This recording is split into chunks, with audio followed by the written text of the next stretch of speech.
everyone, welcome to Davos Diaries with me, Ayesha Faridi, and I'm coming to you live from Davos here in Switzerland, where the 56th World Economic Forum annual meeting is now underway, under the official theme, A Spirit of Dialogue. That theme isn't just a slogan, it's the backdrop for one of the most consequential gatherings of global leaders in decades. With deepening geopolitical tensions, slowing global growth, and the rapid rise of new technologies, this year's forum is about reconnecting fractured economies and building trust through honest, open conversation. In a world marked by fragmentation and uncertainty, World Economic Forum organizes this and says that this is called the spirit of dialogue and that it is essential, creating a neutral platform where governments, businesses and civil society can listen, can engage and work through some of the defining issues of our era. Questions around cooperation in a contested world, responsible innovation, growth in investing in people and prosperity within environmental limits are all center stage here. For India, of course, that dialogue comes at a very pivotal moment. As the fastest growing major economy and a global technology hub, India's pitch at Davos is very clear. From digital transformation and AI to infrastructure, jobs and climate action, the world must partner with India as part of the solution for global growth and for stability. But expectations are high. Leaders are not just focused on rhetoric. They want measurable, focused outcomes on investment, supply chain diversification, technology governance, and of course, a sustainable development as well. That tension between ambition and execution is exactly what the forum's spirit of dialogue seeks to address. I'm going to be bringing you exclusive interviews and analysis from decision makers on the ground, cutting through the noise to understand what this Davos session truly means for India, markets, and the global economy. And well, now let's go across to Ayesha again, who got in touch with Girish Tanti, Executive Vice Chairman of Suzlon Group at the World Economic Forum in Davos, to know more about where India stands in the clear tech space and where are some of the key areas where India needs to focus on when it comes to the renewable space. Well, here with me today, I have Mr. Girish Tanti to talk about his insights and renewable energy. So much is being talked about RE on the sidelines of the World Economic Forum here in Davos, Switzerland, and of course, India's role in climate action and Suzlon's future. Mr. Tanti, pleasure to have you today on ET Now. Thank you so much for your time. And let's talk about, where is it that we stand currently when it comes to renewable energy? Where is it that you see the future? Because as per our understanding, right now, India is only tapping 4% of its wind capacity. That's true. So I think, firstly, let me tell you that as a country, we've set out a very bold goal. I think kudos to our Prime Minister for being so articulate and driven to make it happen. So I think there are fewer countries with such ambitious goals to get the green transition done. Within that, I think we've set a first review period by 2030. That's where we want to achieve two objectives. One is that 50% of our energy generation should come from renewable energy. And second is that, we want to achieve 500 gigawatts of renewable energy capacity. I think we are almost on the first one. We are about 5 years already ahead of time. We have achieved it. So today also, from a installed capacity, almost 50% is coming from green energy. So that's a good news.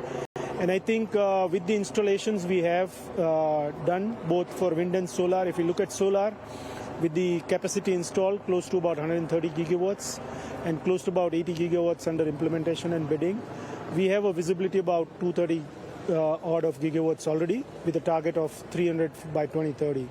Same for wind. If we see, we've installed about 54 gigawatts, and with about 35 gigawatts of project under implementation and bidding, we have a visibility of about 85 gigawatts. So both for wind and solar, our first review period target of 2030 seems to be largely on track. But tell me, since we're here at Davos and this is a melting pot of, pretty much representatives from all over the world, what can India learn about the green energy from the developed world? Yeah, so I think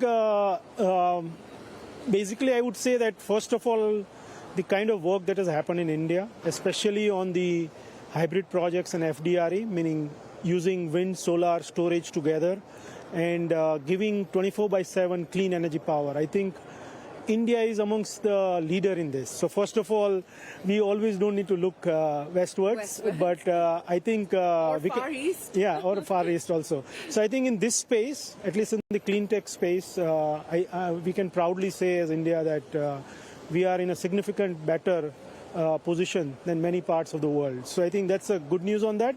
At the same time, there is always opportunities to learn from across the world. So I think, things like on product innovation, looking at ahead of the time, creating our own IPs, building, next generation stuff ahead of the curve.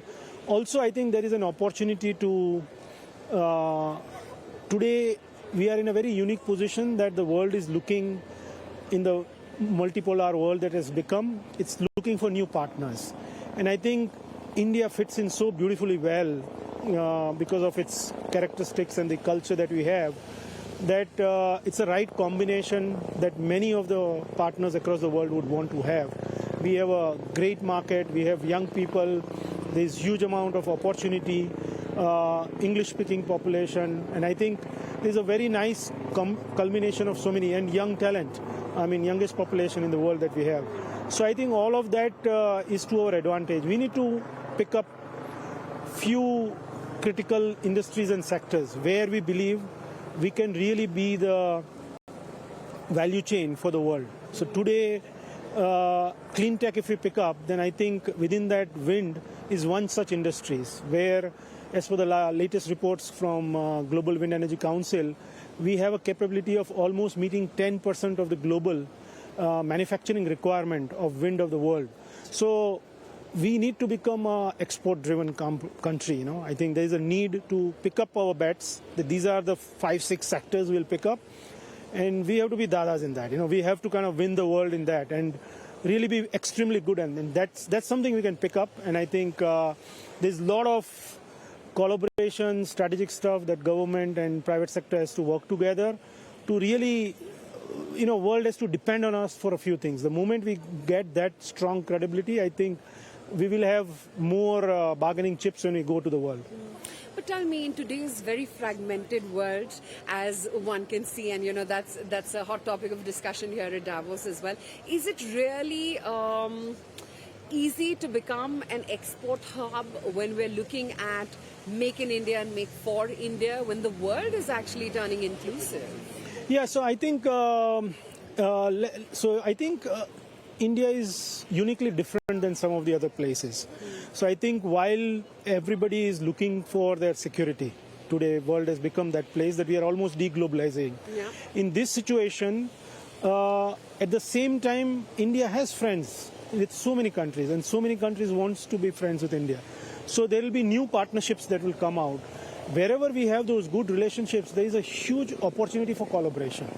And I think there is unique advantage that India brings in, both from a market access as well as the low-cost manufacturing that we want to build up. And I think there is a win-win potential between some of these countries and ourselves. And they are open. When I'm going across the world today, whether it's in Europe, whether it's in Australia, whether it's even in Middle East, Southeast Asia, there is positive for India. I don't think there are restrictions or not welcoming enough. Any deals you're signing here at Davos with any of these countries? I think the one thing, of course, we just announced our president for the European markets, and we are just expanding our presence in the Europe, and we are seeing very good collaboration with many European countries happening. So I think new bonds are getting fostered, and I think India does have a unique position in that. So while we need to change the narrative from make in India for India, but make in India for the world. And I think the moment we look at that, then the focus has to change on research and development. Our institutes, industries working together. We have to be innovators. Only when we will be innovators, we will have that long game. Otherwise, your cost advantage, tomorrow some other country will snatch it away from you. But since you are talking about so much expansion and even exporting for the world while making in India, that's going to come at a cost. What kind of investment are you geared up for at Suzlon? So effectively, if you see, I think, our hardcore major investments and growth is from a capacity production is all in India. Yeah, and I think that's something that we believe we can leverage to go to the world. So I think your investments globally are largely from a service and delivery point of view. So they are not to that level that you need to kind of go for any large kind of fund requirements. So I think we are kind of balancing that out and making sure that where our products, technology and value delivery to my customers globally fit well. And historically, Suzlon has been in 17 countries. We have expanded across the world. So I think there is a good credibility, almost 6 gigawatts of projects we have installed across 17 countries. So there is a goodwill existing for the past 20 years of those customers, and they would like to see Suzlon kind of play a more stronger role in those areas. Any capex earmarked for the future phase of expansion? So I think currently whatever are, we have a rolling capex which we kind of do year on year as part of our business plan, but that's largely within the,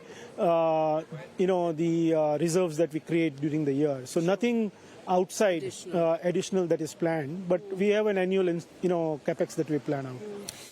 Right, so that was the conversation with Mr. Tanti from Davos, but then more coming up in Davos Diaries. But right now, it's time up on Buy Now, Sell Now, and for more updates, stay tuned to ET Now.